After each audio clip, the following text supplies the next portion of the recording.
Hey, DawgNation, I'm Brandon Adams. This is DawgNation Daily, daily podcast for Georgia Bulldogs fans, presented by Harrah's Cherokee Casino Resort today on what is a rainy Wednesday where we are. Hopefully you're safe, dry, warm, cozy, whatever else, wherever you are. So here's what we're going to do on the show today. A lot on the Jermaine Burton situation, what we do know, what we need to learn, and kind of everything else in between. Our buddy Mike Griffith will stop by later on. He'll help us out with some of that. We also have breaking news here right off the top of the program about future Georgia scheduling stuff. This is actually just coming out a moment ago. We'll begin with that today. Interesting speculation out there related to Tyke Smith, the very good former West Virginia defensive back. Social media helping us fan the flames on all of this, and really just a whole bunch more on the way.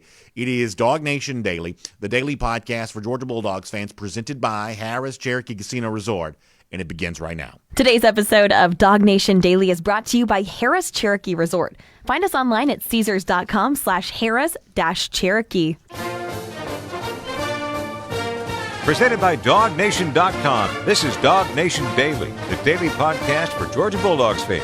Here's your host, Brandon Adams. Obviously, a lot on the Jermaine Burton injury situation and what it means, what we still need to learn about that. We're going to do all that coming up, and that's obviously a serious topic. I'll be less serious here just for a moment, because on this show, you know, I get to sit at this fancy desk, all these lights and all this studio stuff. I'm always happy when I get to do, like, newsman stuff, and I get to, like, pop my papers on the desk and say, we begin today with breaking news. But actually, we actually do begin with some breaking news as we get going. Just as we go to air here this morning, Georgia making an announcement about a future schedule, a home and home for 2026 and 2027 with Louisville. Now, Louisville, to be honest with you, doesn't do a ton for me, but certainly interesting to see Georgia adding another Power 5 opponent for these upcoming future schedules. If you want to look ahead here for the 2026 season, Georgia now scheduled to play, obviously, in-state rival Georgia Tech and UCLA in 2026. And in 2027, as it stands right now, Georgia will play 3 ACC teams: Florida State, Louisville, and Georgia Tech. So UGA, as we've said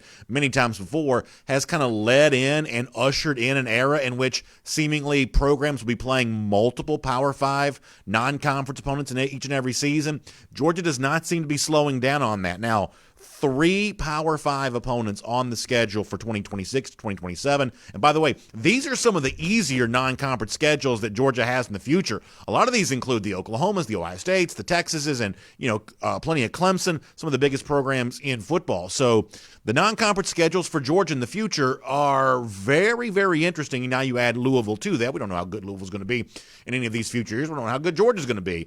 But certainly this adds to what has been a very aggressive scheduling standpoint in the part of the Georgia Bulldogs. And I'll also say this. A couple of years ago, I think it was the spring, summer of 2019, when this stuff first got talked about, it all seemed so far away at the time. Schedules way into the future. But here we are now in kind of the spring of 2021, and all of a sudden this stuff seems a lot closer to being here.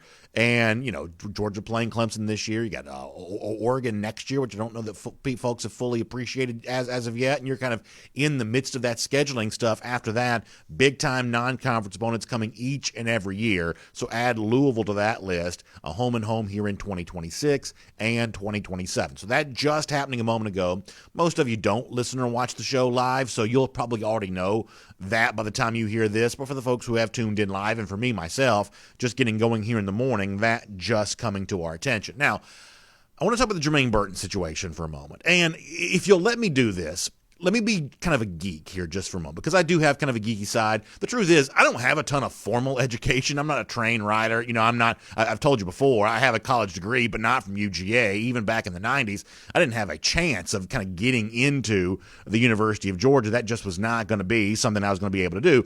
But I do read a lot. I like to think of myself as self-educated. I read a lot, and because I do read a lot, I end up being kind of interested in words and also a stickler for words and their specific meaning. So let me give you an example of that. You know, when George Pickens went down with an injury the other day, I think it's fair to say that George Pickens suffered an injury. We know he's going to be out for months at least. He may come back before the season is done, but that's an injury that he suffered because he's going to feel some consequences to that. He's not going to be playing. He's going to require surgery, and I think it's very fair to say that Pickens suffered an injury.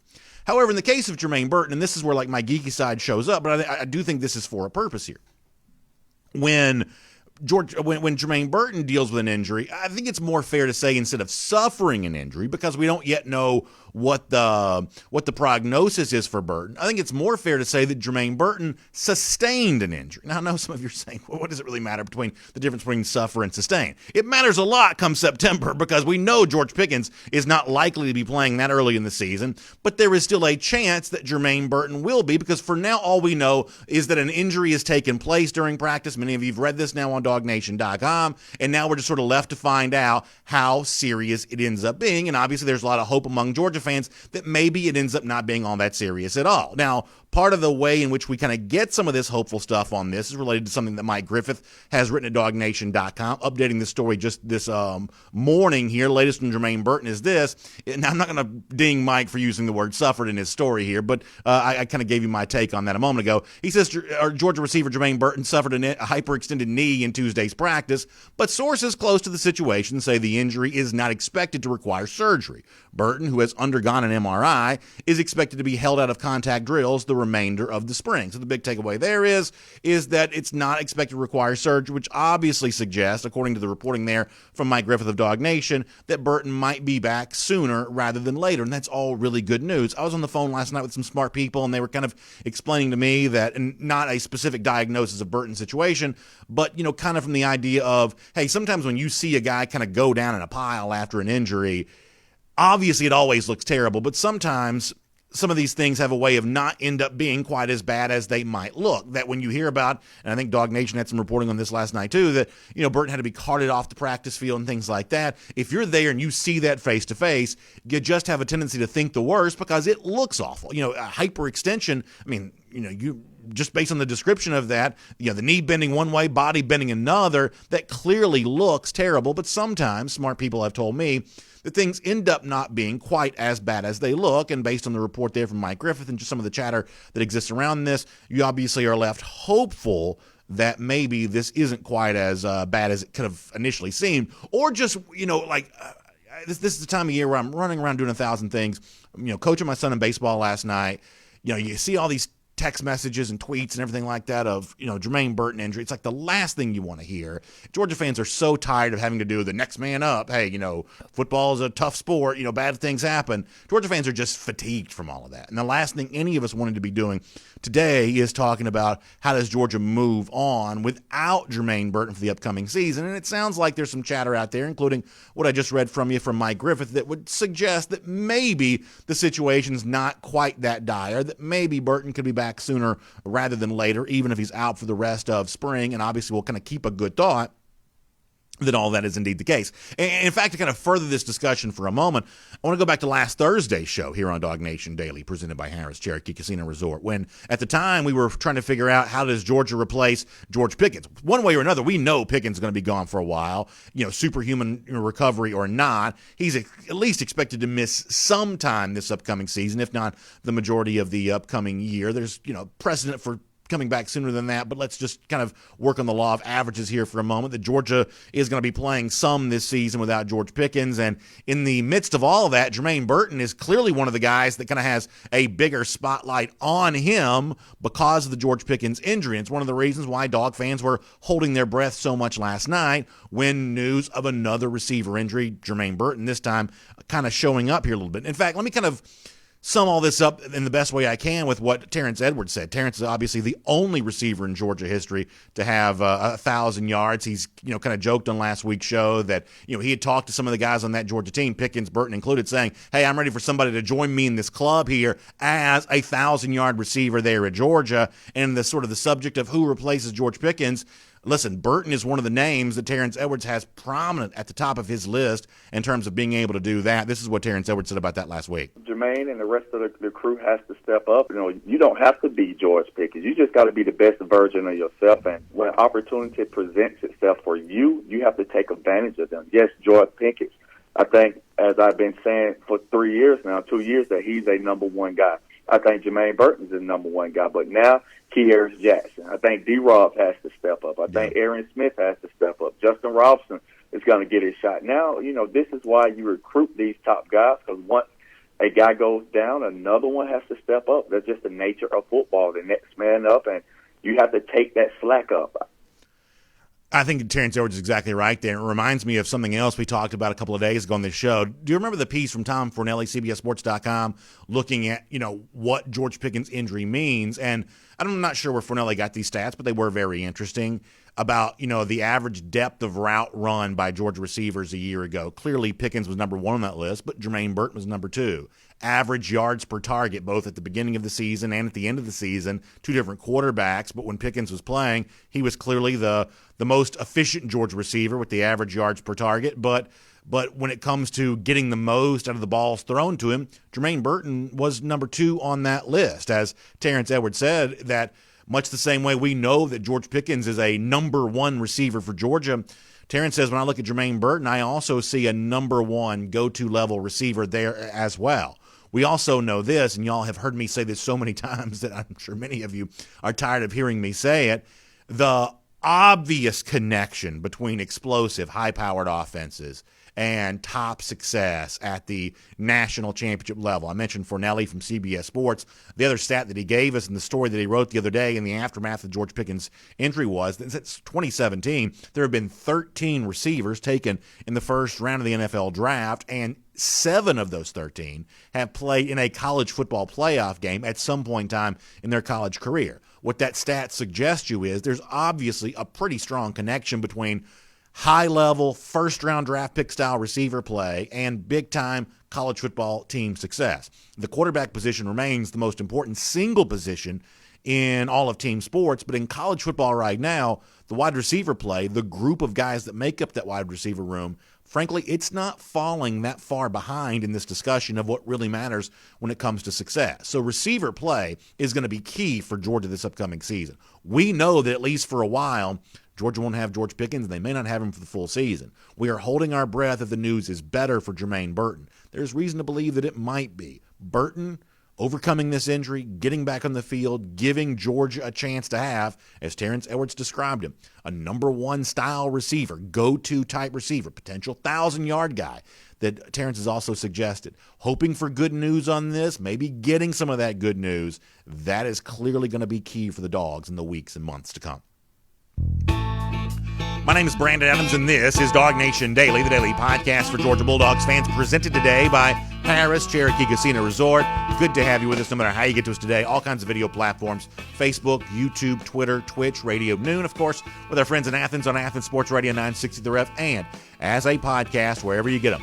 The Apple Player, the Google Player, worldfamousDawgNation.com. Many of you listen right there through SoundCloud. We did successfully post the podcast yesterday after a little bit of an issue on the website the day before. So huge thanks to all of you being a part of it. Big time fun there. And of course, big thanks to our friends at Harris Cherokee Casino Resort, which make it all possible. It's obviously springtime. We got spring break coming up. My kids are about to be off of school. Many folks kind of going through the same kind of stuff. And it's so amazing. Everybody gets a little case of what I would call senioritis this time of year, where you're just looking to get away, you're looking for a vacation, you kind of need something. Well, Harris Cherokee Casino Resort can certainly provide that for you. It's only a 2-hour drive from Atlanta, whether it's the original Harris Cherokee Casino Resort property or Harris Cherokee Valley River. And the good news about the Harris Cherokee Casino Resort stuff is that the book is now open. Sports gaming going on right there in the beautiful mountains of western North Carolina. A lot of folks getting action down in those tournament games, there at Harris Properties. Of course, the gaming floor, completely reimagined social distancing mind, gourmet restaurants, world-class shopping, luxurious spa, all of that available for you there. Just 2 hours away, whether it's the Harris Cherokee Casino Resort property or Harris Cherokee Valley River. If you want to find out more about all the really fun things going on there at Harris as we kind of get back to normal here a little bit this year in 2021, check out this website. It's Caesars.com/Harris-Cherokee. That is Caesars.com/Harris-Cherokee. And you can find out a whole lot more about that. I hope you'll check that out today. So we got Mike Griffith coming up in just a moment. Mike has written and reported a lot on the Jermaine Burton situation. We'll let him hopefully continue the kind of hopeful tone that seems to be out there, that maybe the Burton injury wasn't as bad as it initially seemed like it might have been. We'll do that here coming up in just a moment. Before that, though, around the doghouse. And this is, I think, all good news. And it's not big news necessarily as we go around the doghouse, but it's certainly interesting news. There continues to be reason to think that Georgia might actually be fairly closely connected with a big-time name in the transfer portal, defensive back Tyke Smith out of West Virginia. And a lot of this we have to thank is the folks on social media. Now, listen, sometimes I'm like anybody else thinking, man, some of the worst stuff in the world seems to happen on Twitter. But also at times some of the best stuff seems to go down there on Twitter there as well, because let me give you an example of something that we would not have seen in like ancient times, right? Pre-social media. A fan kind of putting it out there of, hey, this is what Tyke Smith would look like in a Georgia uniform. In fact, let me show this to you on the screen here for a moment. So a fan kind of puts together this edit of Tyke Smith kind of looking good there in a Georgia uniform. His name is at TriggerTray7 on Twitter, long live Fred. And so he kind of also kind of tags Zamir White and Lewis Seen in this tweet, two guys that had shouted out Tyke Smith on Twitter, going back to when Smith first put his name in the transfer portal. It's a really good edit, really nice job, Tyke Smith there. And then Smith acknowledges this on Twitter himself with the eyeball emoji, essentially saying that he sees Georgia, and obviously it's only going to fan the flames even more for the idea that Smith truly could be one of those names that Georgia's looking at for a couple of its final roster spots, maybe bringing him in as a transfer. Smith, of course, great year a year ago there at West Virginia. And this is not just me saying this. Going back to, Friday's show here on DawgNation Daily, presented by Harris Cherokee Casino Resort, I had Jeff Sintel, our DawgNation recruiting insider. Georgia obviously looking to fill out its roster the best that it can, and Jeff kind of agrees with me that for all the defensive backs we've kind of mentioned on the show and saying, hey, maybe this is a guy that Georgia's going to go after, we might have been the boy who cried wolf on some of that kind of stuff, but that doesn't mean the Smith thing might not be kind of real. Social media evidence to kind of back all that up. This is what Jeff Sintel said about Tyke Smith going back to Friday. Take a listen to this. Yeah, I think there's a little bit more smoke to that one. I think this one is, you see on some lists out there that he was one of the top 25, top 30 players in all of college football last year. First of all, doesn't he have more starts than just about every other member of the Georgia secondary combined? That's a lot of that playing experience that a school like Georgia would like to pull in. And, all of a sudden, you look at Georgia's numbers and they have the room to bring in another impact guy. So listen, I know a lot of people the other day were making a big deal about, or not making a big deal, just kind of noticed, I guess, Neil Brown, the West Virginia coach, when they're starting spring practice, was asked about Smith not being there, and Brown kind of used the phrase of something like it was like a mutual parting of ways. I think I said this on the show the other day. There's no such thing as a mutual parting of ways with a all-American defensive back, something that Smith was. Brown may have been trying to save face with all of that. This is clearly a top-flight player. In terms of being a fit for Jamal Adai, being a fit for the Georgia defense, I'll let the coaches themselves decide that. But if we're going to play fantasy football for a moment here and say, hey, you need to upgrade your defensive secondary, who do you want to get? As Jeff said, a guy from West Virginia who started 1,000 games and gotten massive praise from Pro Football Focus, Football Writers Association of America, Associated Press. A lot of folks have kind of designated him on those end-of-year lists. I think, to me, this is clearly a player that you want, and certainly he's not doing anything on social media right now. I mean, Tyke Smith, the player involved, he's not doing anything on social media right now to make it seem like he doesn't at least strongly consider Georgia. There are other schools in this recruitment, of course. I'm not going to pretend that, but there may be something here, and this one certainly feels like one worth watching here for a moment. It's DawgNation Daily, presented by Harris Cherokee Casino Resort. We got plenty of SEC news coming up before we're done here today, including, by the way, speaking of Georgia, maybe being in the market for a graduate or a transfer defensive back, there is also news out of the SEC with a former pretty big-time recruit who appears that he's on his way to the transfer portal as well. In fact, he's already in there right now. So we've got SEC news to cover here in just a moment. Let's do all that. But first, latest in the Jermaine Burton situation and kind of everything else going on at UGA. Let's talk to Mike Griffith here on DawgNation Daily, presented by Harris Cherokee Casino Resort. From Athens and across the SEC or wherever the recruiting trail may lead, here's a DawgNation.com insider. So good reporting this morning, DawgNation.com, from Mike Griffith on the latest in the Jermaine Burton injury situation. Maybe better news than some of us might have feared when we first heard about that. Mike, I obviously want to get to a lot of that with you. Let me just do a couple of things here before we kind of move to that topic. I was just talking about Tyke Smith, the former West Virginia defensive back in the transfer portal. To me, this looks like a pretty good-looking player, and just based on some of the social media stuff, Zamir White, Lewis Seen, Smith himself, seems like there may be a little bit more substance to the idea that the Tyke Smith could potentially land at a place like Georgia than maybe some of the other transfer defensive backs we've talked about thus far this offseason. Yeah, I think that's a fair assessment, BA. I think all signs point to that. Certainly, Kirby Smart's he's been transparent. He said they'd look for experience. If that opportunity came up, he would look for a DB. And West Virginia's defense was good. The secondary was good, and certainly Jamal Adai coached this young man. And there was another West Virginia guy that came out and he didn't go to Georgia.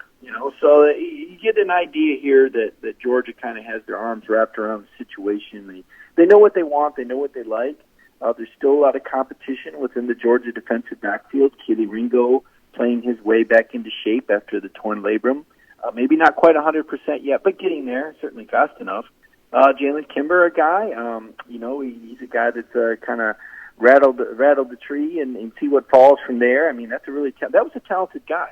He gets overshadowed a lot by Ringo. And then Amir Speed, Kirby Smart said at the very least he was one of the best kickoff return guys in the country. And now he enters year 4, fighting for time, hoping to maybe make that time that he invested in Georgia pay off with more playing time in the secondary. So I kind of look at it like this, BA. I look at that schedule, and I think the first game's going to be a shootout. I really do, regardless of how many transfers they land. I just think Georgia-Clemson is headed for the 30-something to 30-something type of exciting thriller. But after that, Georgia's schedule wanes so much. I think you've got time to break in your secondary. That's not even necessarily my biggest concern with the team anymore. Yeah, obviously we'll get to the other situation, including Jermaine Burton, here in a moment. Let me just squeeze this in real quick before we do. As we're coming on the air this morning, most of our audience will already know this by the time they hear the show, but this was new to me, new to you.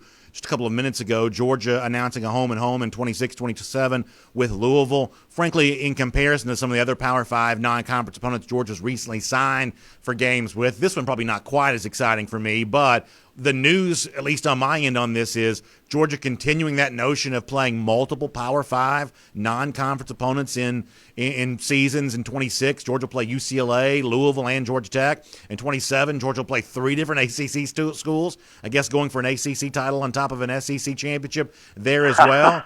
Aggressive scheduling for Georgia seems to be the way forward here in future years, it would seem. Yeah, Kirby said this, and he kind of reeled it back later, but I think he kind of indicated that he thought we were trending towards an expanded playoff to 8 teams. And if that's the case, then, you can afford to be more aggressive with your scheduling. Now, I'll plant this seed with you, BA, and I don't know where it's going to go. But if you're playing this many home and homes, I really wonder about the future of the game in Jacksonville. You could be looking at 3 or 4 games away from. If this were a bye game, when I say a bye game, I mean a lesser team that you don't have to give up a home and home to, right? You just get them to come play at your stadium every year. You're starting to give a lot of games away from Sanford Stadium, and it really makes me wonder what's going to happen after 2023 with Jacksonville, because you could be looking at 3 or 4 games away from Stanford plus half your SEC schedule, or 2 or 3 plus your SEC schedule in certain years. So I kind of wonder if this puts the writing on the wall for the series in Jacksonville to end in 2023. I don't know that, but I think it's a fair question to ask when you keep adding home and homes instead of bye games. So we'll certainly follow that and see where all that goes. Obviously, in the mind of Georgia fans, the Jermaine Burton situation, you're reporting on that. DawgNation.com, as we said, maybe more hopeful than, listen, I'm coaching baseball last night. A lot of folks kind of in the same boat as I am, running around, doing 1,000 things. You hear Jermaine Burton injury on the heels of the George Pickens thing the other day. People have a tendency to want to think the worst. Just that sounds bad in your ears to even say that. Maybe, though, not as bad as it could have been. What can you tell us about this right now? I can just see BA. BA looks at his phone and says, "Oh," and the umpire says, "I didn't even make the call yet." Yeah. What do I think about this? I think it's good news that he's not going to be out for the season, apparently, and that he may be out for the spring. We'll have to wait. See, hyperextended knee is tricky, and I credit Connor. Connor picked up. I had looked on Twitter, on social media, and the Georgia football account puts out these great highlight videos, and sometimes we write stories off them, like, "Oh, look at player X making that catch and player B doing this." And I'm thinking, this is going to be, I can write a story out this.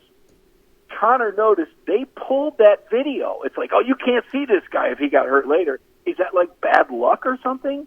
Why pull the video? So what? There were like 12 other guys featured in this video, and Georgia pulls it. So I don't get it, but it was a hyperextended knee. What we know right now, hyperextended knee, MRI to this point, no structural damage, and at this point, we don't believe there's a need for surgery. But remember, these knees swell up. They like to examine them. They like to watch them closely. I know everybody wants the conclusive answer right away, but the doctors at Georgia are as good as anyone. But there's a process to go through before we know for sure. So right now, BA, it's looking like this won't be something that'll keep Jermaine Burton out for the season. I do believe he's likely finished for the spring. I think he would do that as a precaution anyway. Just like Kenny McIntosh's dislocated elbow will not require surgery. At this point, we do not believe that Jermaine Burton's hyperextended knee has the sort of damage that would lead to surgery. Yeah, I mean, I think that, when you see a hyperextension take place, obviously to your eyes, it looks terrible, right? And I don't imagine that if you're one of the guys on the sidelines yesterday or on that practice field when something like that occurs, I mean, in the moment, you would have a tendency to think the worst because we've all kind of seen this before. But, sometimes things swings both ways, right? Sometimes we've seen injuries that didn't seem that bad at the time that turned out to be far worse than they initially appeared. And in some cases, the thing that looks like it's really terrible, because obviously it's almost gross to even see a hyperextension occur, if that is indeed what happened here, that sometimes it's not as bad as it necessarily looks right away, right? Yes, and everyone's a little bit different. We've seen players, have injuries that looked worse than they were, and then of course we've seen injuries that look relatively innocent that turn out to be more damaging. So again, I hesitate to try to provide too much expertise or insight because my information is limited at this time. It would appear at this time that Georgia dodged a bullet. And one more thing I'll echo with you on the Louisville game. I don't get it. I'm just going to say it, BA. I don't get it. This game doesn't excite me. It should excite Louisville, but even when Louisville's good, it's kind of a passing thing. I mean, you beat Louisville, so what? Put them in the category with Georgia Tech. I mean, schedule. I don't get it. You got a friend? Does somebody got a friend there they want to play? Because I don't see how a trip to Louisville excites Georgia. If I'm going to be honest. So I guess you don't want a Kentucky hot brown sandwich from the Brown Hotel. I mean, that's not what you're looking to have. I mean, is there any way we could even? How about we schedule a spring game around the Kentucky Derby? I mean, Louisville's a horse race. Look. How about a basketball home and home? You want to get Georgia fans excited? How about Tom Crean gets to play them in basketball? This is not a football school.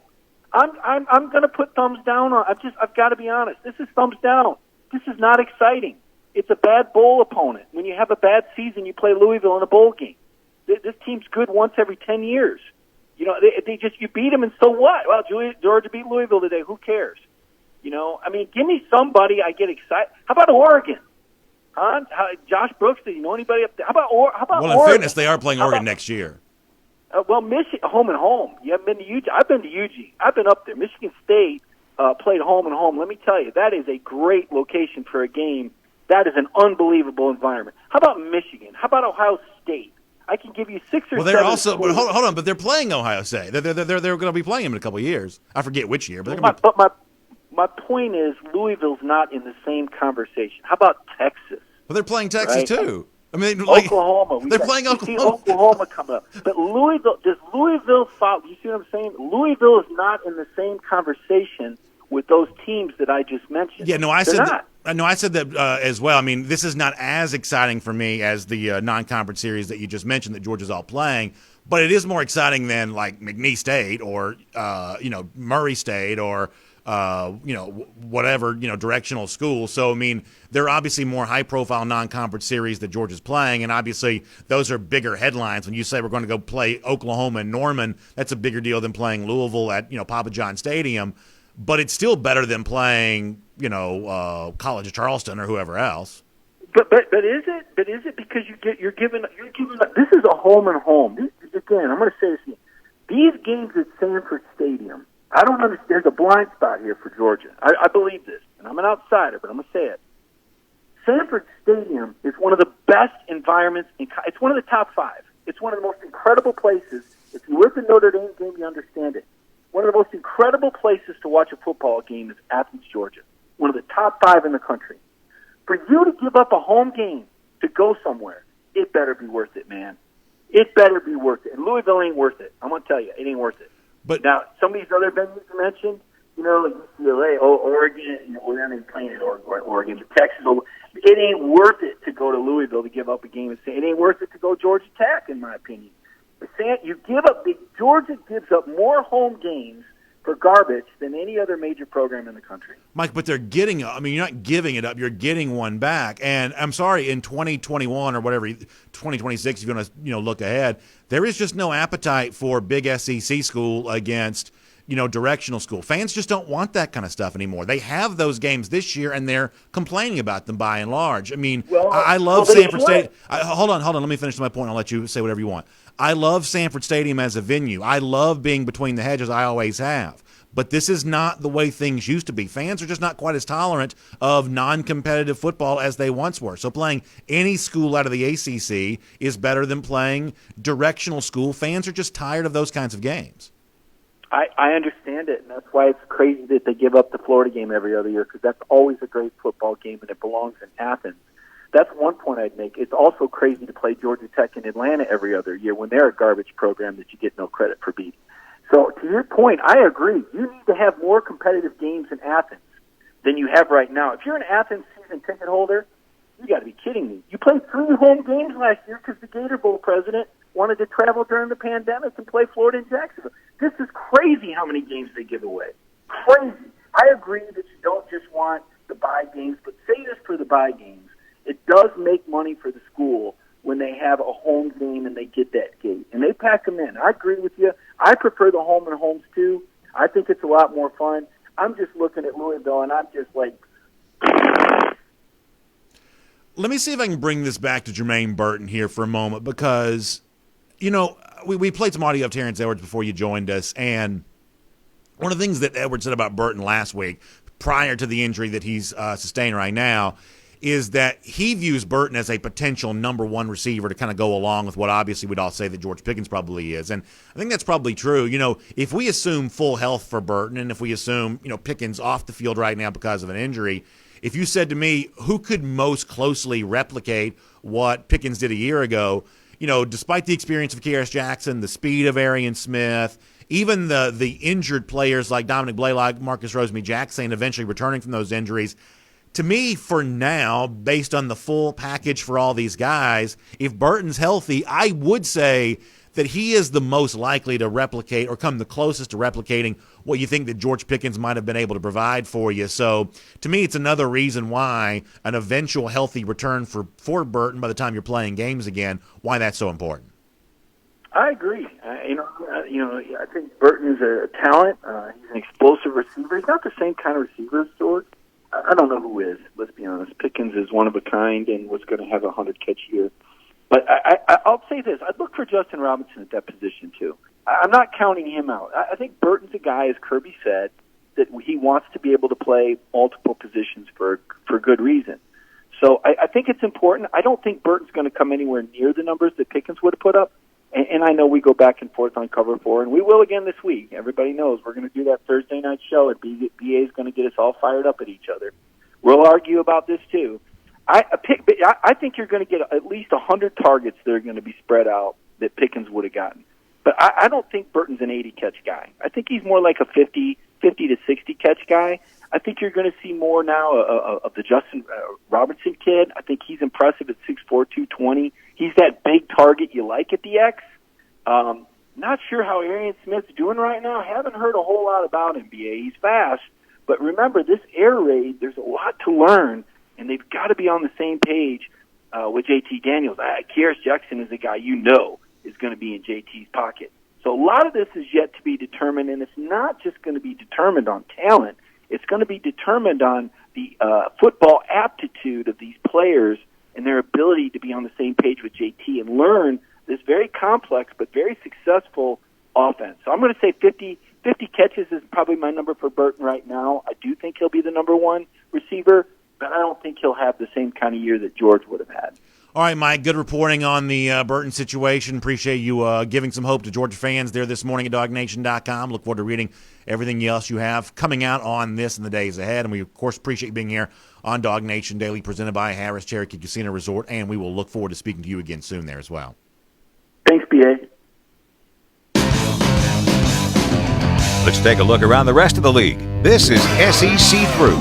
Yeah, so it's interesting when you look at the receiver situation for Georgia. Like, here's where it kind of comes down for me, is that this is a position where experience matters. And I think for Burton last year, who I said before, you go back and look, Tom Fornelli, CBS Sports, kind of had some of this stuff. You look at the ways in which Burton was used last year, he showed you some flashes. Kyrus Jackson had moments where he had, the 100-yard receiving games in back-to-back games, something that Georgia receivers had not really done on the regular. So that's a guy I think you can, depend on this year. But in terms of the kind of spectacular stuff, the stuff that most closely, mirrors and resembles what George Pickens had done, I think Jermaine Burton did show you some of those flashes. I love what Terrence Edwards said on last week's show of he had been on the phone with, both those guys saying, Pickens and Burton saying, hey, you got to join me in the club. I'm by myself in this 1,000-yard receiver club at Georgia. I need somebody else to join me in this club. And Burton's clearly one of those guys that has a chance to do that. And if this injury is maybe, on the less serious side, as there's, hope for right now based on, what Mike just said there and wrote at DawgNation.com, then maybe he still has a chance to do that. But if you want to compare, Burton to someone like Arian Smith, Smith rated higher as a recruit. Smith, one of the 4 top 10 receivers that Kirby Smart has signed during his tenure as Georgia coach. But, Burton has, prodigious athleticism himself, and he also has more experience. And it could be that, coming back from what we hope might end up being a minor injury, that he's just a little farther along from a health standpoint than someone like Dominic Blaylock, who's now kind of, dealt with 2 of these injuries over the course of the last, year plus. And obviously Marcus Rosemy-Jacksaint, we all saw how serious, his injury was on the field last year against Florida. So, listen, Georgia has dealt with a lot over there at that spot. A lot of wide receivers being injured. But the good news is, even through all of this, there are still a bunch of potential names. And listen, I would never pretend to be an offensive coordinator. I would never pretend to know what it is that makes an offensive coordinator special. But here's the one thing when you watch football now, you do get a sense of. It's not just the plays you call. It's like the alignment you have before the play, the formation, the pre-snap motion, everything else. That's all part of the formula for how you get these receivers open. It's not just, hey, big athlete, go out jump somebody. Fast guy, go out run somebody. It's, no, let me kind of, put an alignment, put a motion sequence together. Let me put a formation together that befuddles opposing defenses. And I don't know that Georgia has ever been in better hands with the opportunity to do that this season than what Todd Monken has a chance to do in year 2. So the spotlight continues to be on him. It continues to be on, JT Daniels at quarterback, delivering the football to these guys. It's not going to be easy, obviously, without George Pickens, and it would be even harder if you thought you're going to be without Jermaine Burton for an extended period of time. But the chances are there, and so we'll kind of see how all of that goes, and we'll kind of follow all of that. Let me say this as we transition our SEC through. First of all, shout out to my friends at Pella Window and Door of Georgia. They can help equip your house with energy-efficient windows and doors. It's raining right now. The last thing you want is the water that's coming from the outside to come into your house, because either your windows were not sealed properly, door not sealed properly. That's what energy-efficient windows and doors are all about. It keeps the stuff on the outside, the stuff in the inside, the heating, the air conditioning that's supposed to be flowing, keeping that on the inside. It also makes your house just look better, curb appeal improvements. It's all what Pella Window and Door of Georgia can do for you.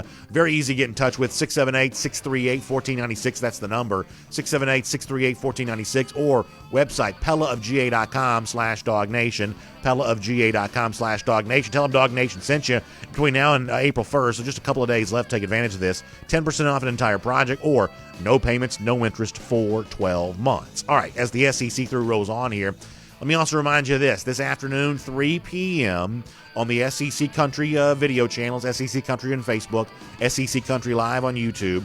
SEC Country Live returns today. A couple of the stories we're going to be talking about in greater depth there on that show. A former top 100 signee from Florida, defensive back Jahari Rogers, has entered his name in the transfer portal. This was first reported by Matt Zenitz, AL.com. It's since been confirmed by folks there in Gainesville. Sounds like Rogers had kind of fallen out of favor in terms of the playing time he wanted to get, and so now he's going to look for greener pastures. So I guess in the case of Dan Mullen here, the portal giveth. Obviously, Florida's had some high-profile transfers, and the portal taketh away. So Rogers apparently not in line to be a starter in Todd Grantham's defense there this year, has decided to put his name into the transfer portal, so the Gators will lose a little bit of depth here with Jahari Rogers not there. Let me also follow up on a story that we'll be talking more on SEC Country Live about today that kind of goes back to about a week ago at this time. We talked about Jay Graham being out at Alabama as special teams coordinator and tight ends coach. The replacement for him looks like, according to Football Scoop, is going to be Drew Svoboda. I hope I'm saying that name correctly, Svoboda. I believe there was a Ron Svoboda on the 69 Mets. I don't know if Drew is in any way related to Ron here. I'm assuming probably not. But Drew Svoboda is supposed to be the replacement, according to Football Scoop, for Jay Graham in Alabama. A little unorthodox for Bama to lose an assistant coach during spring practice. Come to find out, Graham may be dealing with some personal issues, as he was, good enough to kind of share openly about. So Alabama forced to make the replacement here. Svoboda, boy, that's a mouthful for me to try to say. A lot of consonants in that name. I guess was in line to be special teams coordinator at Memphis this year. Had worked previously at Rice. I think some Alabama fans kind of think that those Texas ties might be a good thing there on the recruiting front, especially after losing a special teams coordinator that had a good bit of inroads there at Texas. So that is what's going down there, according to Football Scoop. Drew Svoboda, a potential replacement for Jay Graham, according to Football Scoop. Remember J.J. Pegas? That's another name that's kind of hard for me to say. The very big 300-plus pound tight end there at Auburn. A little bit of rumblings and grumblings, and Brian Harsin, the Auburn coach himself, has even at least given a little bit of voice to this, the idea that Pegas, and I think I may be mispronouncing his last name, but that's the way it looks to me phonetically, that the big 300-plus pound tight end may actually give defense a try at Auburn at some point in time this year, that he actually may be a two-way player as a, large, just noticeably large tight end who may also eventually get a chance there in the defensive rotation there. That's pretty interesting stuff for Auburn, obviously for Brian Harsin, trying to use whatever talent you have as creative as you possibly can. And for a lot of these first-year coaches, Harsin at Auburn, his roster depth is probably a little better than the situation at Tennessee with Josh Heupel and Shane Beamer at South Carolina. There are just low numbers at both those schools. I want to say, I saw this on Twitter the other day, I want to say that Tennessee may be down to as little as like 69 scholarship players right now. So low numbers for a lot of these new coaches, trying to find a way to use all the talent you have at your disposal. Potentially at Auburn, big tight end, maybe getting used, maybe on defense before the season's done. That could be worth paying attention to. By the way, speaking of Tennessee, I've been meaning to get this for a couple days. There was a really good piece at 247sports.com the other day from Brandon Marcello about an interesting scenario potentially facing Tennessee, where I said before, you got these like really low numbers in that Vols program right now. They've obviously been, trying to go transfer portal, trying to find whatever kind of stuff they're able to get in terms of, getting guys to just fill out their roster. And in some cases, this may be, kind of a tough situation, tough choice on the way about, do you welcome back to your program? And this may be more of an issue for Vols fans themselves, because there was a certain thought of, well, if a player doesn't want to be here, then I don't want to root for him. Sometimes that's the kind of stuff that ends up being said a little bit. But for some high-profile names like Varis Crouch and Henry Toto, guys that put their name in the transfer portal but as of yet have not really found a landing spot there as of yet, there is some talk that, hey, maybe Tennessee might be just, kind of in a position where if you're the Vols coaches, you want to welcome these players back because you need all the help you get. And if you're the Tennessee fan, you may be forced to kind of tolerate welcoming some of these guys back just on the basis of, they had really no better place to go. They had an obvious spot waiting for them on the, the roster there in Knoxville. They know the program well. So that's one of those things that's about to play out at Tennessee. Some of those names that have gone into the transfer portal have not quite found a comfortable landing spot yet, maybe being re-recruited by this new Tennessee coaching staff, maybe returning back. There's also the thing where, Harrison Bailey, the quarterback out of Marietta, when Jeremy Pruitt was about to get fired, Bailey kind of went on Twitter to say, hey, just want everybody to know that I came to play for Jeremy Pruitt, essentially suggesting that he would leave the program if Pruitt got fired. Well, Pruitt is obviously gone now, and Bailey has really said nothing about that since then. He seems fairly entrenched. Maybe a few more of those other guys as well who were thinking they were going to leave the program because Pruitt was no longer there, maybe kind of thinking they're going to return back on that. I'll also squeeze in one more thing, and we'll do this a little bit more today, as I said on SEC Country Live. Matt Wyatt, terrific. I think Matt's a really good analyst. He's former Mississippi State quarterback. He does some YouTube stuff, things like that. He was on Twitter a little earlier this week to say that he was hearing that within the next 5 years, and by the way, interesting to think we're thinking about scheduling for Georgia coming 5 years out, that maybe there could be a lot different schedule stuff by the time you get there, that the idea of the full division schedules where you play your 6 other teams in your division each and every year, and you play the one cross-conference, cross-divisional opponent, and have the rotating game be the other situation there. Matt White says on Twitter that he hears in the next 5 years that's going to come to an end. Matt's far from the only person to ever bring that up, but it certainly seems like, though, that within like the corridors of power within the SEC, even though this kind of comes up a lot, the actual league itself does not seem to be that much in favor of this. I think that Auburn, for instance, seems like the fans would be the most open to making some sort of change, maybe getting out of the SEC West. It's something they wouldn't mind doing, but the league itself just does not seem to be that interested in doing that. But that is out there from a reputable source in Matt Wyatt. So more of that this afternoon, 3 p.m. SEC Country Live on the SEC Country Facebook and SEC Country Live YouTube page. We'll see you there for that. And speaking of YouTube, as we wrap up here today, one of the things I love to do is award our golden shoe here. It's a honor that goes out during our Gatorhater roll call for the fans who are showing those Gatorhater credentials, but also just doing big things to sort of step up and support us. And one of the ways that we do that is for those of you that have made the decision to become a DawgNation YouTube subscriber. Notifications on video has just kind of gotten a little bit weird. Some of you have complained about that. There's really nothing that we can do about that. We're kind of at the mercy of big tech when it comes to those notifications being shared. But one of the things we do hear from our audience is, hey, YouTube very consistent with sending those notifications out. It's a good video experience, almost everyone seems to think. So if you read DawgNation.com or if you listen to DawgNation Daily, the way to get even more DawgNation is by becoming a DawgNation YouTube subscriber and sign up to get notifications when we go live. For those of you who have, you are the golden shoe winner for today. Gator Hater Countdown, 13 days today? Yeah, 213. We will see you tomorrow. DawgNation Daily, presented by Harris Cherokee Casino Resort. And on video, time now for our R.S. Andrews cool down. Air conditioning, heating, plumbing, and electric. You can trust R.S. Andrews to do all of that for you. They show up on time. They do the work that's promised for the price that's promised. That is what R.S. Andrews can get done for you. So we certainly appreciate we appreciate them being a part of the program today, and we're glad to have all of you with us there as well. And we'll see you this afternoon, SEC Country Live. Got some fun and surprises coming up on that. By the way, if you missed last week's show, good stuff from Jason Swain, former Tennessee wide receiver. We had a former Alabama running back on the show. A lot of good guests on that show right now today. A couple really fun guests coming up today, too. So big doings there, and we will have a great time with that, 3 p.m. this afternoon for SEC Country Live.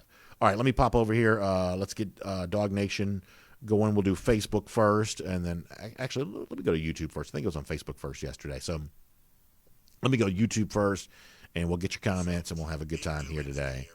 All right. Let's see what's going on here. Sonic Chaos says the golden shoe seems like a participation trophy, but I'll take it. Yeah, in this case, it's participation a good thing. We're happy to have everyone's participation. Appreciate that. Rodney Hewitt says it's pronounced Pegues. Is that right? Is it really Pegues? See, he seems to really be confident about that. I didn't. That seems a little different than I thought it was going to be, but I certainly appreciate you weighing in on that. Jordan Bowman says Georgia's only played Ohio State once, going back to the 1992 Citrus Bowl. That is correct, but Georgia does have a home-and-home coming up with Ohio State here pretty soon. Or not pretty soon, but it is on the schedule, I should say. Dustin Harper says he usually always agrees with Mike, but not on this one. They've scheduled many massive games. Hard to complain about Louisville with all they've scheduled. Louisville is better than Arkansas State. Yeah, that's my point on that. I mean, there's a natural excitement that comes when Georgia schedules an opponent, one of the biggest in college football. But the idea that Georgia hasn't been aggressive enough in scheduling its non-conference opponents, that just doesn't fly with me, given how aggressive that they've been. And I'm with you. Playing the non-conference Power 5 opponent is just better than the alternative. And you say, well, that's a home game that you lose, when you're, in Louisville playing that game as opposed to being home.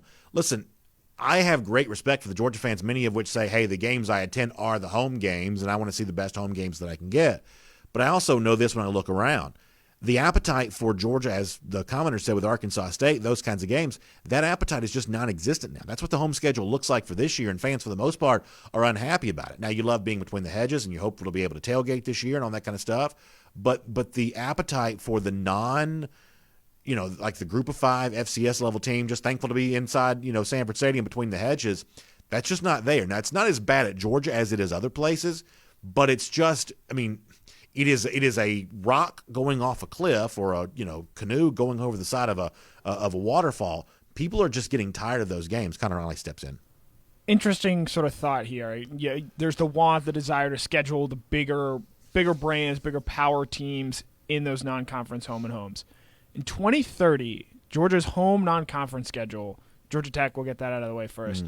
They also host Ohio State and Clemson. That's crazy. That's crazy. That is a fantastic home schedule. I cannot wait for that offseason so that we do not have to hear complaints about the home schedule not being good enough. Yeah. But the other side of that coin, when you do schedule those big teams like Georgia has Ohio State and Clemson in 2030, what happens if you lose both of those games to both of those very talented teams? Like, the one thing that I don't necessarily agree with Kirby Smart on, or at least something he said in the past, said at one time, I don't want to pretend that it's his only opinion on the matter, but he did say this once, that he thinks there are going to be more 2-loss teams make the college football playoff.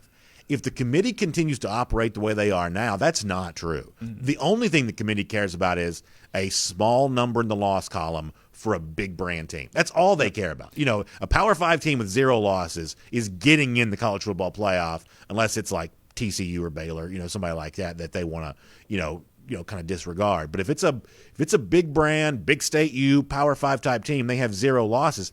As the way the committee operates right now, we've seen no evidence suggest that team won't make the college football playoff. Now, I'm still glad Georgia's aggressive scheduling, because I think it's better for the sport. Certainly, I would say more entertaining for fans.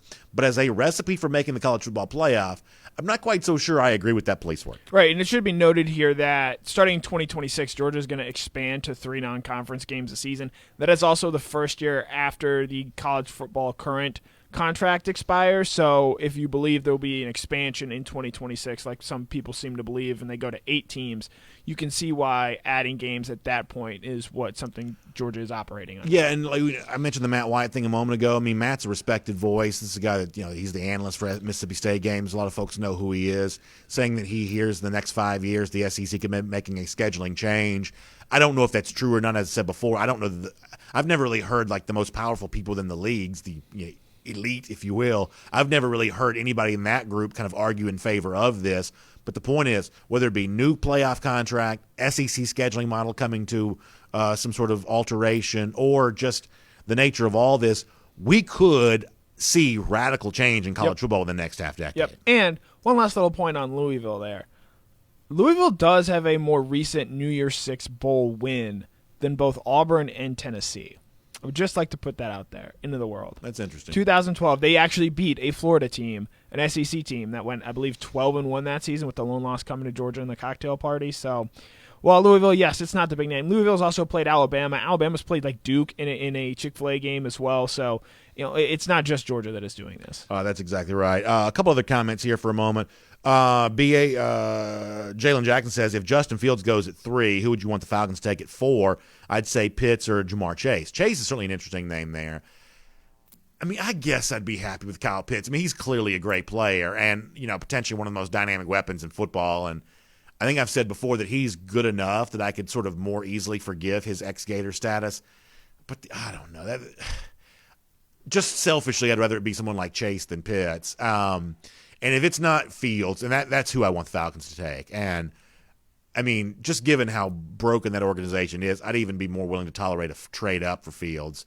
For those of you who didn't see, Justin Fields' pro day went exceptionally well yesterday, I would say.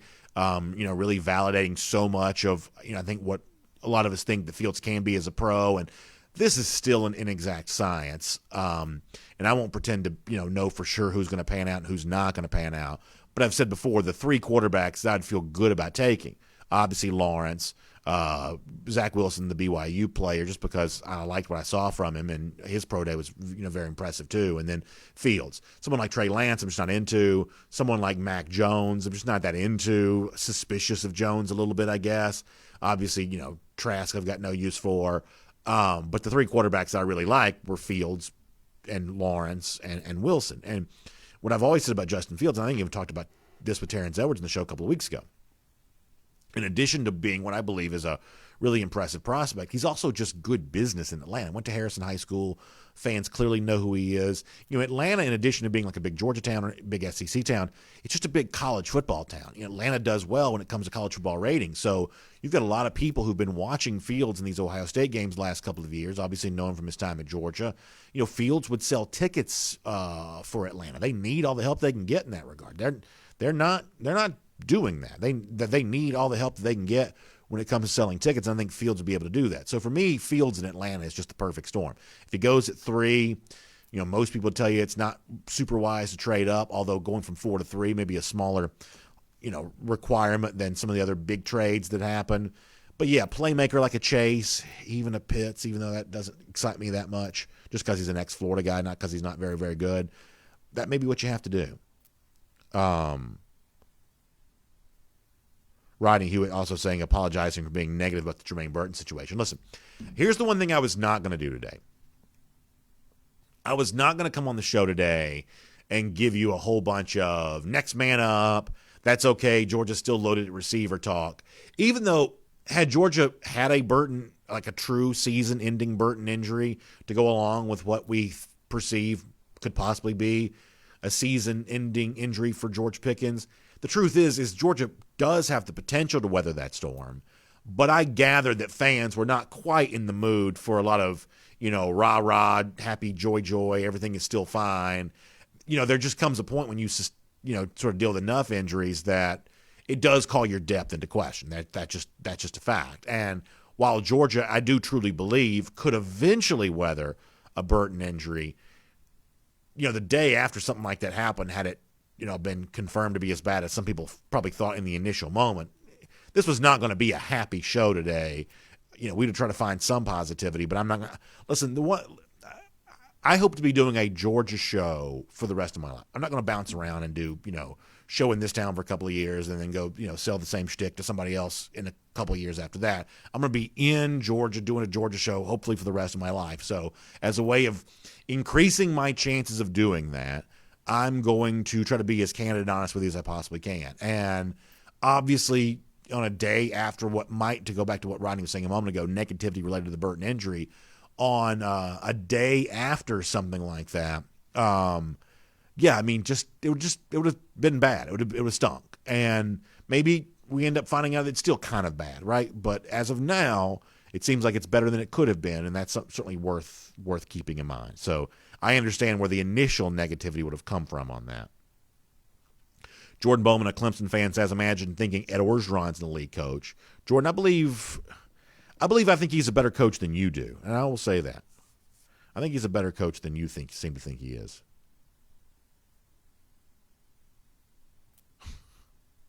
Foster Moss saying, if I ever did jump ship, I'd go do a Texas A&M Daily podcast. Yeah, I'm never going to live some of that stuff down with some of y'all. But, listen, I just try to call them like I see them. But we'll talk a little Aggies on SEC Country Live this afternoon. How about that? We'll probably do that. Let me pop in here in Facebook for a moment. Let's see if I can get these Facebook comments to load. Oh, good gracious life. Hold on, y'all. Facebook has a way of making every single one of their... Oh, gracious sakes. All right, let me just try this all over again. Let's see if I can get in Facebook. Facebook has a way of making its interface with the videos different every single day. I certainly appreciate just how frustrating all that is all the time. All right, nope, that's yesterday's show. I'm about to throw my phone across the room here. Let me just go back to YouTube for a second. I'll try the Facebook thing here again in just a moment. DMart42 says it's Peg Ways. Is that how you say his name? I feel like that's the second different pronunciation I've gotten. Mac Harding says, I honestly think a healthy Burton could put up Pickens-like numbers. He's definitely a little quicker. I really hope and pray Blaylock has a meaningful, successful comeback. Yeah, Blaylock's another one to keep your eye on. But obviously coming back from injury, it could be that the best from him comes, kind of a year later, more so than anything else. All right. Now we're on Facebook here for a moment.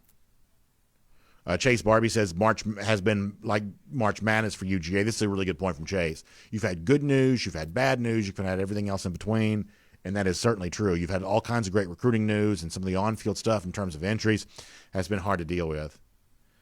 Hugh Nash says, I need to have us queued up. Yeah, I really do, Hugh. I apologize for that. Sorry about that. You'd think that it'd be just easy to click into a Facebook video, but clearly my fat fingers have trouble with that.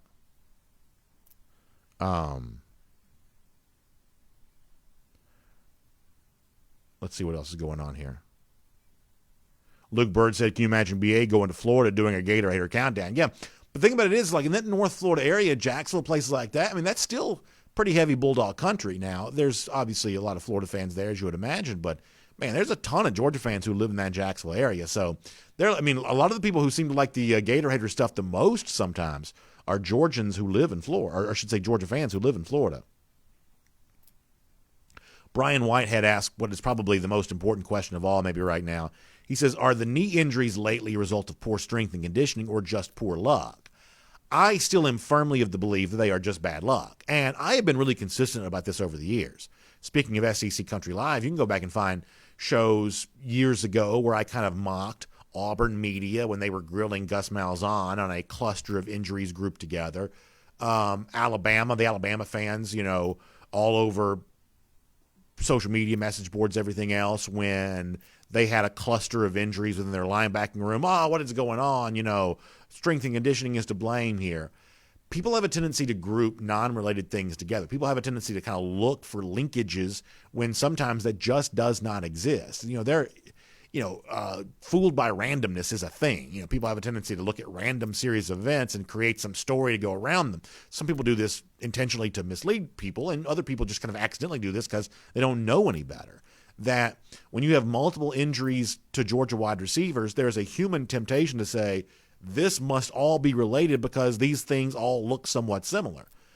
But that's not necessarily the case. It's really, really not. Now, are there ways in which you can improve knee strength through strength and conditioning type work? I believe there is.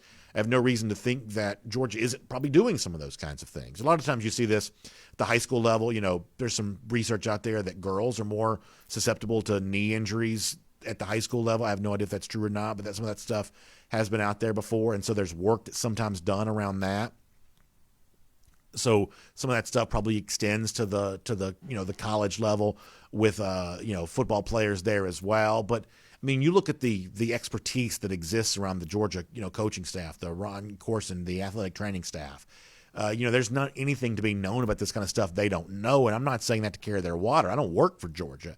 I'm an independent voice here as the host of our program here, but I have no reason to believe that there's anything systemic, program level wise that creates these injuries. I understand why people would kind of wonder about that because Georgia's had a lot of bad luck, and in this particular case, a lot of bad luck kind of situated within the same position group, but I have no reason to believe they're in any way connected. Let's see what else. Matt Rugavina says he got his master's degree at Louisville. It's a fun town. Bars stay up until 4 a.m. He says, tell Mike to loosen up. Yeah.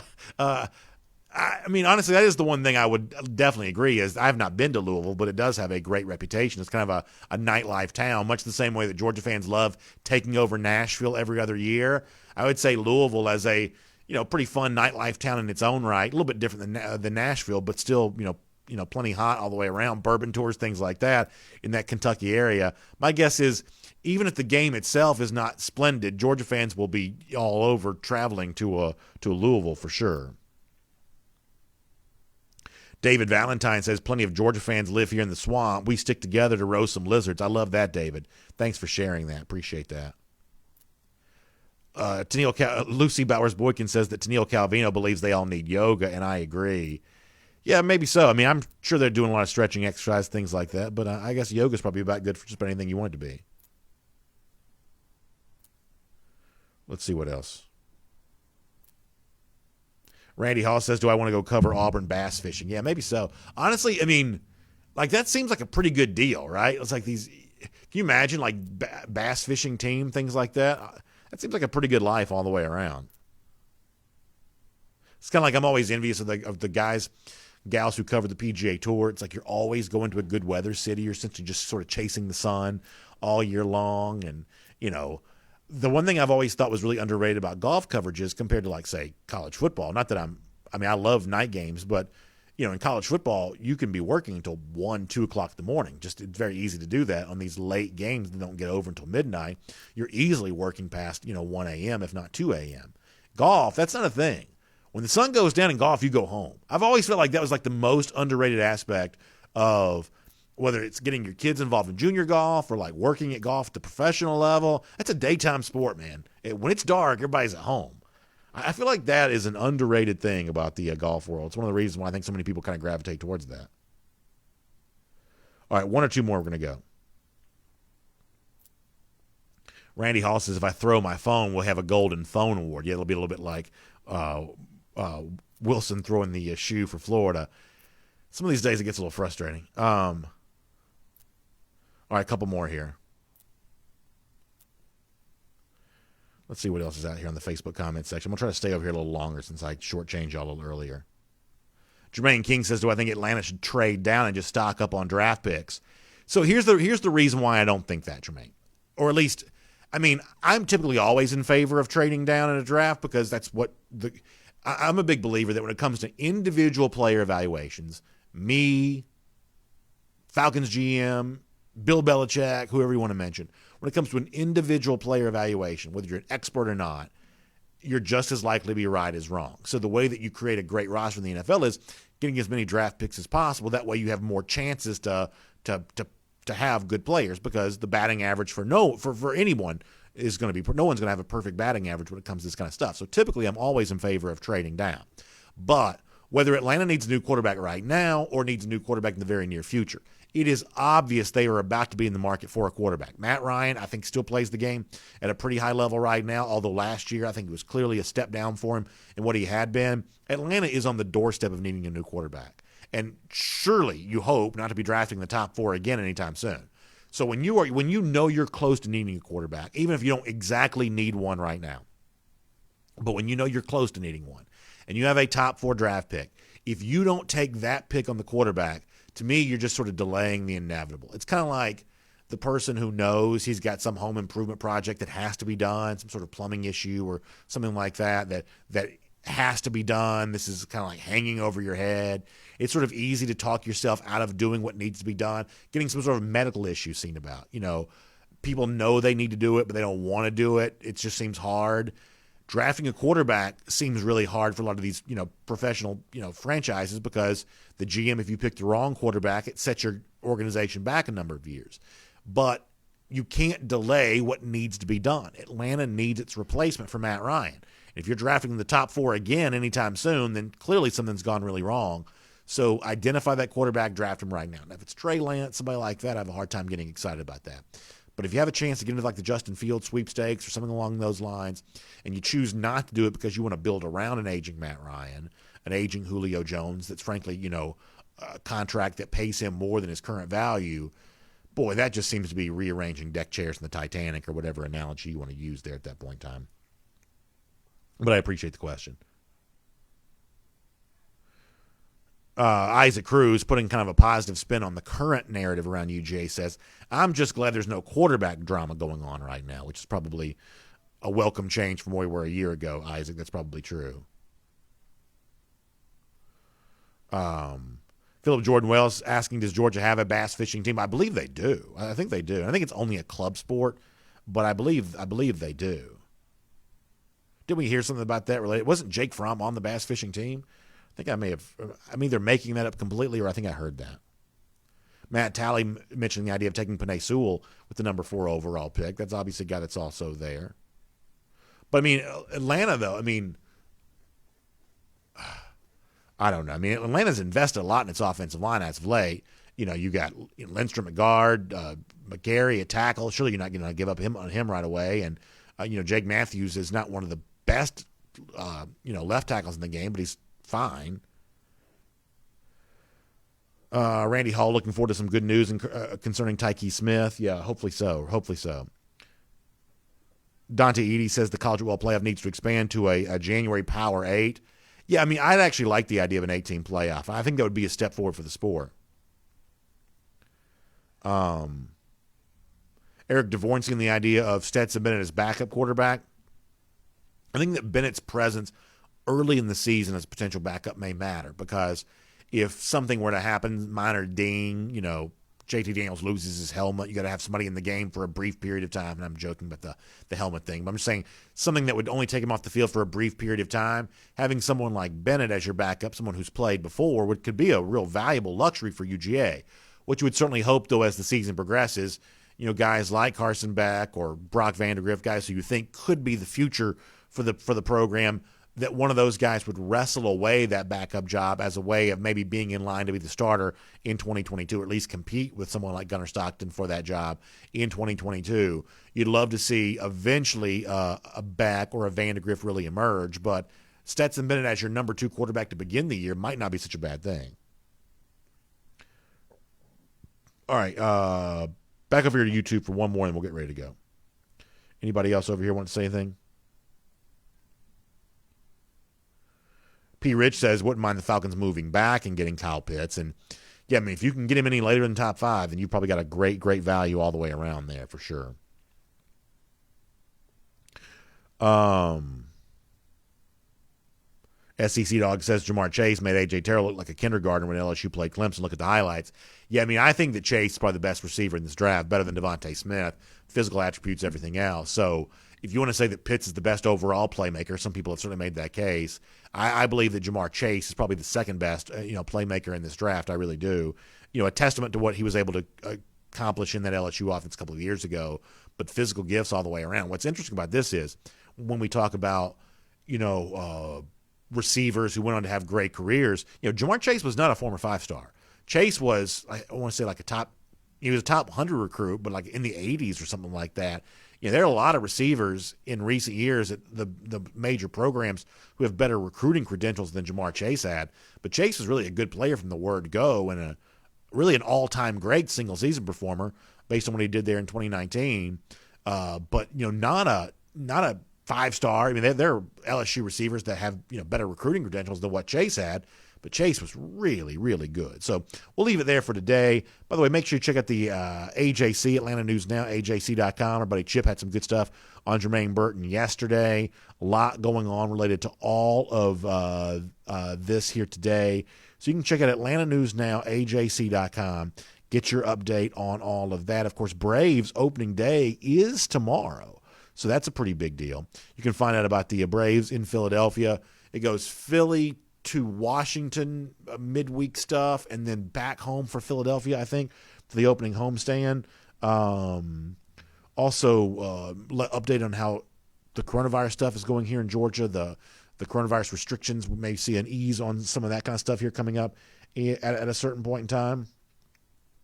And, of course, a whole lot more fun stuff there as well as we get ready for Easter, some healthy and safe things you can do with your family heading towards the Easter weekend coming up. So check out all of that out online. Atlanta News Now at AJC.com. Atlanta News Now at AJC.com. Thanks for being here for our R.S. Andrews Cool Down, air conditioning, heating, plumbing, electric.